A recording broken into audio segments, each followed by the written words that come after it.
विवाह जब होता है तो सबसे पहले बहू आगे चलती है फेरे में। कितने फेरे में याद है? कई फेरा में बहू आगे? 4 फेरे में बहू को आगे होना चाहिए।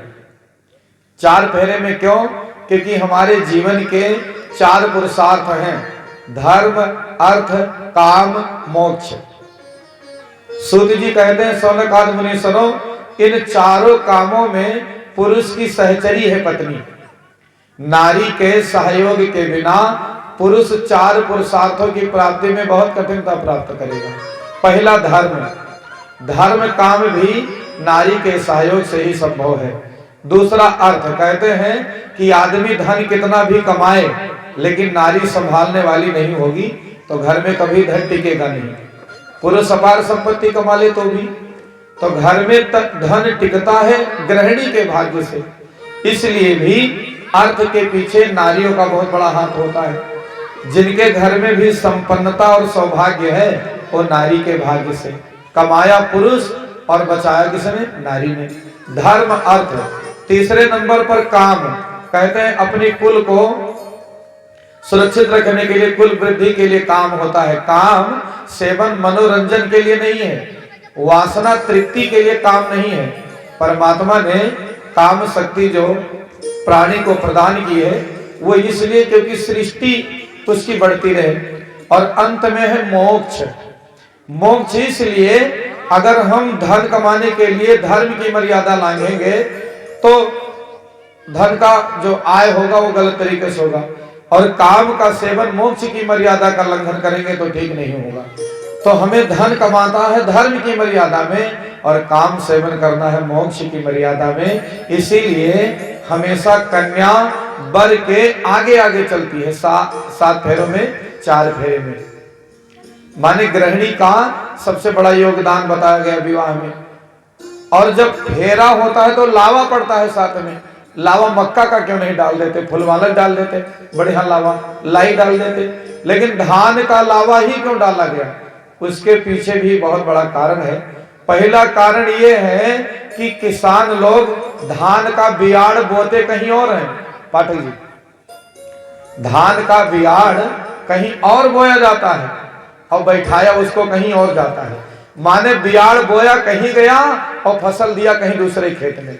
इसी प्रकार कन्या का जन्म कहीं और हुआ और सृष्टि संचालन के लिए, कुल वृद्धि के लिए उसको जाना कहीं और पड़ा। कहाँ? ससुराल में। एक दूसरा कारण और भी है कि धान को हमारी माताएं बहनें घर में जब लावा बनाती हैं तो धान को चाहे जितना भूजो, घर में जो लावा बनाएंगे उसका छिलका, पंडित जी, धान का लावा का छिलका घर में भूजेंगे तो आसानी से छोड़ेगा नहीं।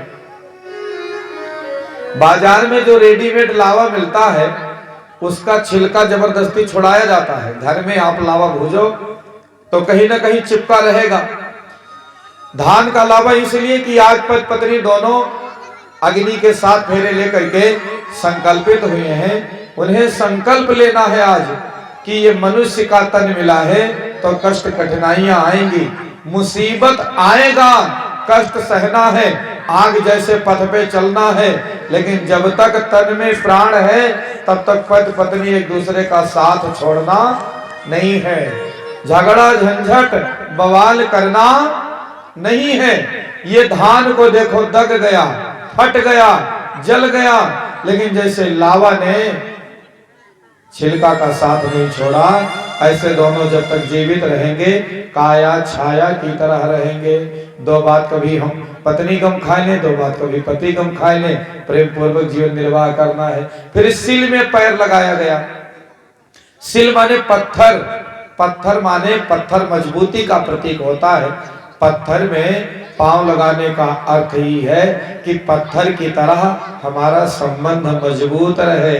किसी के लगाने बजाने से दोनों जन को झगड़ा नहीं करने लगना चाहिए, नहीं तो बहुत लोगों ने पड़ोसी ने आकर कान फूंक दिया तो अवसर में लड़ गए।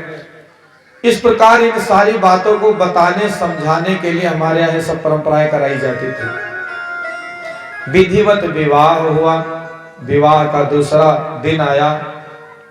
अब पुराने जमाने की व्यवस्था, दूसरे दिन बारात विदा नहीं होती थी। यहाँ हमारे बहुत बुजुर्ग जन बैठे हैं जो 3-3 दिन की बारात किए होंगे। उससे पहले भी 5-5 दिन की होती थी, और पहले तो महीनों महीनों बारातें होती थी। काफी दिनों तक, अब आदमी के पास फोन है पर एक एक महीने खास रिश्तेदार से बात नहीं होती है। लेकिन जब कोई साधन नहीं था तब लोग समय निकाल कर रिश्तेदारी में जाते थे, 2-4 दिन रहते थे।